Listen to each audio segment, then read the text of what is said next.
কিন্তু ভরতপুরে অনামিকা ঘোষ সে ভোটে হেরেও সেখানে গিয়ে মনে করছে আমি এমএলএ, এখানে ভোটে হেরেও বিজেপি মনে করছে আমি এমএলএ। এখানে এখানে এমন আস্ফালন করে বেড়াচ্ছে। তা আমি শুভেন্দু অধিকারীকে সেদিন বলেছি যে আপনি ভোটে জিতেছেন, আপনার দল জিতেছে, খুব ভালো কথা, কিন্তু মুর্শিদাবাদে আস্ফালনটা একটু কম করতে বলেন। আমি যেদিন ময়দানে মুসলমানদের নিয়ে নেমে যাব না, সেদিন এমন সাটা ভাঙা মাছ শুরু করব যে আপনাদের পতাকা বহন করার লোক থাকবে না। কেস ওরকম কেস আমাদের বহুবার জেল খাটা আছে। ক হাজার লোককে আপনি বহরমপুর সেন্ট্রাল জেলের যে আয়তন, তাতে 4700-র বেশি 4800 লোক ধরে না। লাখ লাখ লোককে রাস্তায় নিয়ে নামাবো আর সাটা ভাঙা মাছ দেবো। সময় এসেছে এই ধরনের লোককে সবক শেখানোর।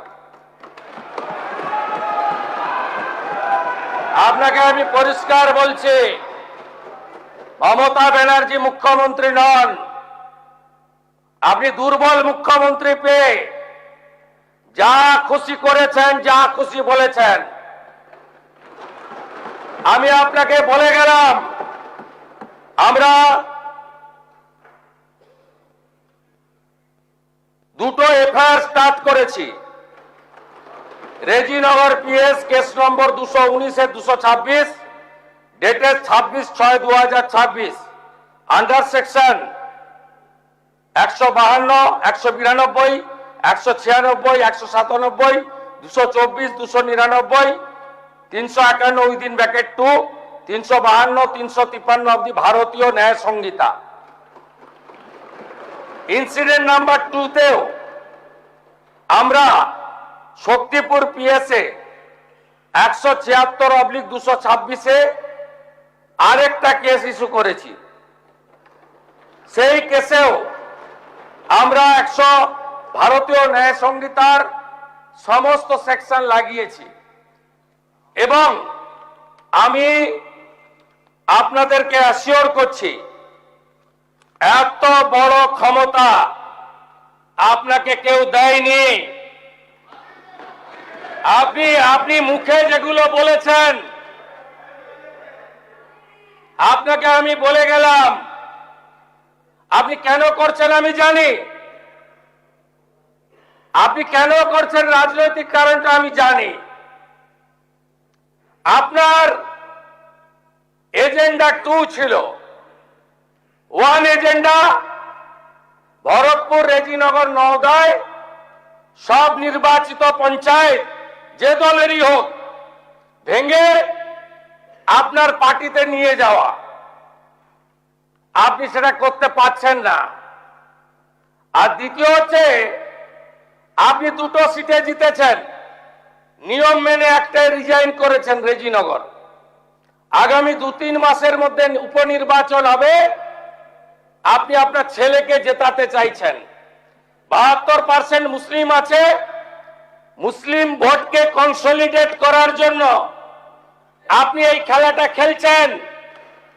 আপনি কান খুলে শুনে রাখুন, আপনাকে এইভাবে ধমক, হুমকি, বেপরোয়া, লাগাম ছাড়া কথা বলতে দেব না, দেব না, দেব না। আপনাকে আমি শুধু 3টে উদাহরণ দিলাম। সন্দেশখালীতে একজন ছিল,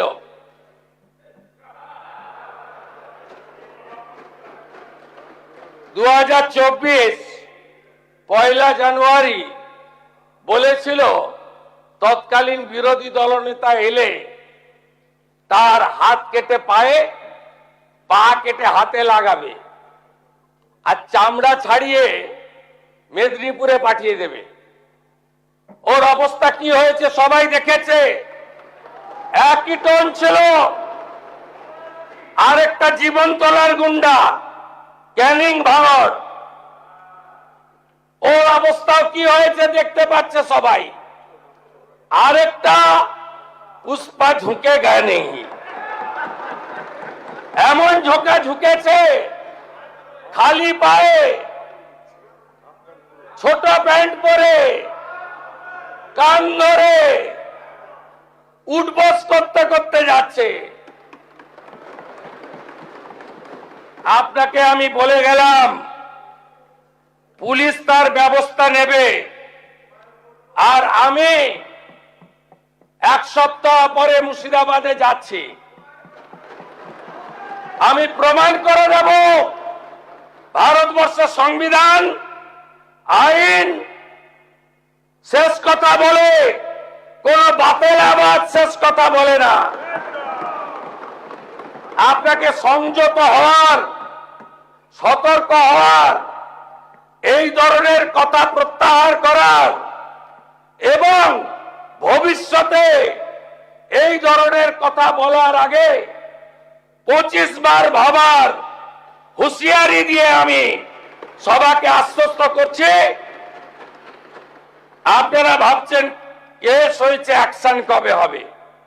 যারা ওকে ডেকেছিল এই সভাতে তাদেরকে আগে তুলব, তারপরে আপনার কাছে যাব। যা করার করব, আমি আশ্বস্ত করছি আপনাদের।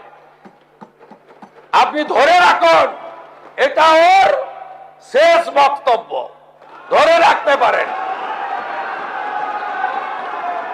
এ সরকার আইনের শাসন প্রতিষ্ঠা করবে, গুন্ডাদের শাসন সমাপ্ত করবে, নিশ্চিন্ত থাকুন।